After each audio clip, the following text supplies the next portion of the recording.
So think of a time in your life when you felt most alive. Where were you? What were you doing? And who were you with? And what did being in that moment really feel like? And feel free, since it's a dark room and I can't see any of you with this light, close your eyes and imagine it. These are the kinds of questions that I get to ask people every single day.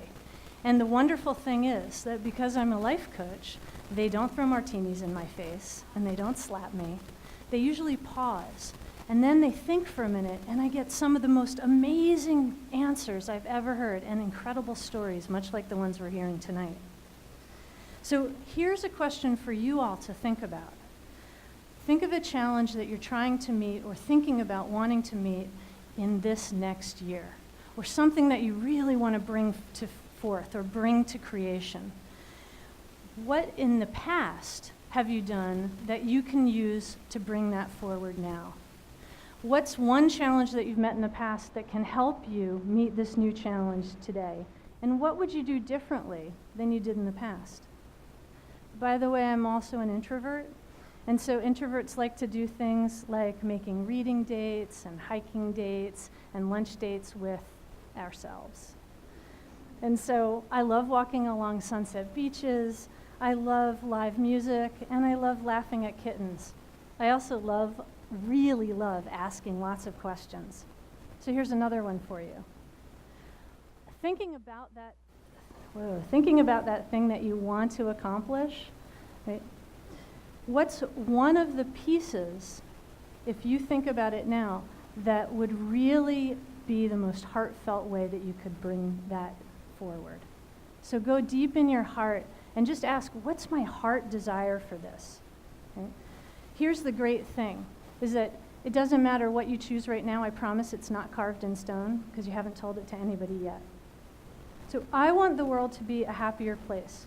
I want people to know that every minute of every day we get a choice, and we can choose to move towards happiness or we can choose to slide away from it. Sometimes we don't even know that we have a choice, and that's what gets us stuck, frustrated, and really cranky. So go back for a minute to that thing that you want to accomplish. Let yourself imagine it as though you've already accomplished it. Seriously, go on, we have time. Feel it, smell it, taste it. Imagine that you're already sitting at the top of the mountain having accomplished it, whatever your dream is. Maybe you're at the top of a house, maybe you're flying over an amazing desert, maybe you're going anywhere in the world that you've wanted. But close your eyes and let yourself imagine having created it. Breathe it in. And then what's one step you could take tomorrow to create that reality? What's one physical action that you could create that would set your feet on the path towards your achievement? For me this year, I'm writing a book. I've never written a book. I mean, I don't even know how to write a book. Like, I know what writers do. They sit down, they write. But how do you write? When do you write? How do you get the ideas out there on the page? The answer is just start. Start at the beginning, go through the middle, make it to the end. And for a long time, my own doubts kept me from starting. They kept me from sitting my ass down and actually writing. So then I had this huge blow up with myself. A shoe got thrown. I stomped out. I vowed never to come back to my house again. But the problem is when you argue with yourself, you totally always lose. So needless to say, I went back. And I really wanted to write this book. And so I did what I always do when I feel totally overwhelmed by everything. I made a list. And so I listed the first 3 actions I could take that would get me forward to writing the book. Step 1. Sit down every day for 2 hours a day and write, and don't worry about what was coming out. Step 2, start telling people I was writing a book. Talking about it did 3 things. It helped me be accountable to the project, it honed my ideas, and it also let me hear myself say, hey, I'm writing a book. And then step 3 is celebrate progress.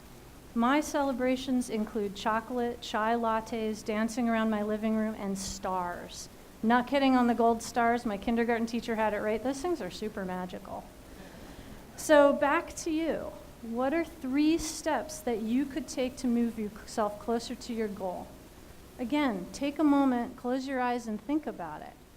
And I'm not kidding when I say write it into your phone. Say it out loud. What are the 3 things? Check in with yourself. Now that you've picked those 3 things, is one of them making you really nervous? If it is, I bet it's something that you told yourself you had to think about. Get out of the thought process. Start writing about it or doing it. Physical action. And then drag any other ideas about thinking out of your head for now. Just move into action. So the last part is the celebration. Figure out something that you can reward yourself with as you move through each step. I don't care if it's gold stars or ice cream cones or chai lattes or dancing with friends or hiking on a mountain, whatever it is that makes you smile and happy and feel lighter. The celebration is really important. And once you've got the steps in mind, write them down somewhere so you remember them. I'm a big fan of putting them on my bathroom mirror. And then start talking about them. So one of the things about talking about it and putting it out there in the world is that it holds you accountable. And there's a really cool, I'm terrible with numbers, but there's a really cool thing I have remembered, which is that if you start a project within the first 24 hours, you are 45% more able to complete it than if you give it a day and a half to sit and stew. Oh, and if you really, really want to get yourself moving, stand up in front of a room full of people, give yourself 7 minutes to talk, and tell them you are all writing a book.